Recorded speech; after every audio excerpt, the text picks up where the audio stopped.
Hey, what's going on everybody? Matt is here and welcome to my channel. Today guys, we're talking about the present perfect continuous tense. And I'm going to be honest with you guys, like a month ago, I didn't know this tense even exists. I thought it belongs to present perfect.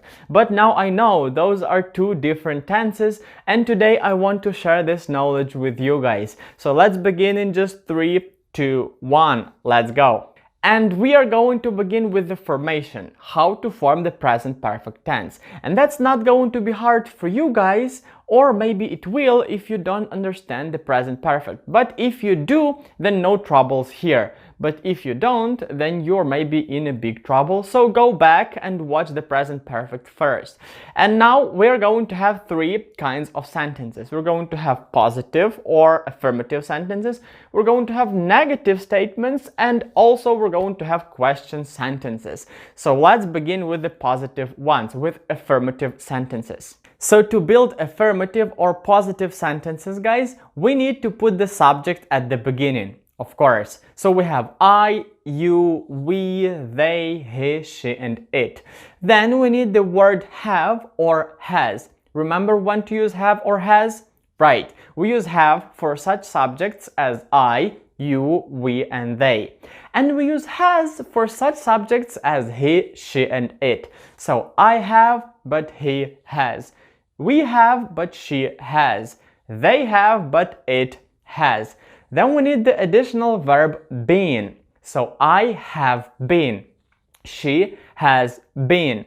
We have been. He has been. Then guys, we need our lovely verb, but not in past participle. No, we have been worked. No, we have been eaten. No. Here you need the verb in ing form. So we have been eating. He has been studying. They have been working, etc. If you get that, guys, if you get the positive and affirmative sentences, then negative ones are going to be a piece of cake for you. Do you remember what piece of cake is? If yes, then leave a comment down below. And if not, then leave a comment down below too, I'll explain to you. So guys, negative sentences are formed by just adding simple word not. So, I have not been working. She has not been running. But remember to add not between have or has and been. Not after been and not before have or has. I have not been. She has not been. We have not been. And at last, guys, we're moving to the question sentences. So how to form those? To form a question sentence, guys, you need to put words have or has to the beginning of your sentence. Then you have your subject, I, you, we, he, she, and it, remember. Then the additional verb been. So we have such things as have I been, have they been, has he been, has she been, etc. And at last, guys, we need our verb in ing form. So, have I been studying? No, I haven't. Has she been working? Has he been running? Have we been eating, etc. And now, guys, let's finally talk about why and when we should use the present perfect continuous tense. And this tense is really close to present perfect, so maybe you get confused. If you are confused because of those two tenses, then come back to the present perfect and watch it again to clear this out for you. And maybe I'll shoot another video about these two tenses together so you can see the difference better, guys. Now, the first rule for today is that you use the present perfect continuous for the actions that started in your past, the same as for present perfect, right? And still are going on. Still the same as present perfect. So what's the difference, you're going to ask, right? And the difference is that the present perfect emphasizes on the complete action. I have done it, right? You have result. I have watched that movie. I have watched that TV show. So you have result now. But present perfect continuous emphasizes on how long you have been doing that or on the action itself. So if you use present perfect, you say I have watched the movie, but if you use the present perfect continuous, you say I have been watching the movies. Do you see the difference?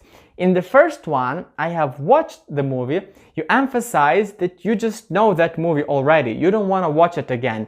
You have seen it and you have a result. But in the other one, you don't care about the movie itself. You just telling somebody that you have been watching it, how you spent your time. And everybody, for the present perfect continuous, we have such markers as for and since. So if you want to use one of these words, it's probably going to be present perfect continuous. For example, I have been waiting for 3 hours. She has been painting since 3 p.m. They have been watching for the last 4 hours. So if you have one of those words, it's probably going to be present perfect continuous. The next rule, everybody, remember that present perfect continuous is used for the period of time that happened recently or lately. So you don't have to always use for or since. You can say, recently I've been working. Recently, I've been eating. Lately, I've been feeling not so well. And here is another thing, guys. You have to remember that sometimes it's really recent, like a couple of minutes ago. So if you would ask somebody, have you been smoking? Then probably you feel the smell of that person. You feel that he or she has been smoking. Or have you been eating? This does not sound polite, guys. It means that maybe you can smell that that person ate something, or maybe you can see something in that person's teeth. So sometimes it's not polite. You can offend or insult somebody if you are using this present perfect continuous incorrectly. But guys, if you're such person as I am that can insult anyone anytime, even if using correct grammar, then don't worry, you can say it correctly or not, anyways you're going to insult someone. Well, not you exactly, I'm doing that all the time, even now I'm probably insulting you, sorry for that. So let's keep going now. Now guys, let's talk about non-continuous verbs, and those are the verbs that we are not supposed to use in continuous tenses. For example, have, want, cost, need, care, and a lot of others. You can check the list of those words on Google. And if you have one of those words, then you do not use the present perfect continuous even if the situation suits for it. You're going to use just present perfect. For example, you want to say, I have been wanting to tell you. Well, no, here you have to say, I have wanted to tell you. Or, I have been needing, no, I have needed. Or, it has been costing me $1,000, no. You got to say, it has cost me $1,000. To understand clearly and be able to use this tense and other tenses, you need to watch this video for a couple of times and other videos with tenses for a couple of times so you don't mix them all up in your head. You need to make some notes, and of course you need a lot of practice. So you can practice with your friends, with your family, with your teachers. Also, you can just make up some sentences with this tense in your head or just write those sentences on the paper. So you need as much practice as possible to be fluent in tenses. And if you watched till here, thank you so much. I appreciate it a lot. I have a new idea for today, guys. I want you to leave a comment down below where you are from, because I want to know where are all of my subscribers from. So don't forget to leave that comment for me. Also, smash the precious likes under this video, and if you're here for the first time, consider subscribing to my channel, because I'm posting a lot of videos about English every single week. So of course you can learn a lot of English from me. And that is it for today, guys. Thank you for watching, and I'll see you next time. Bye bye.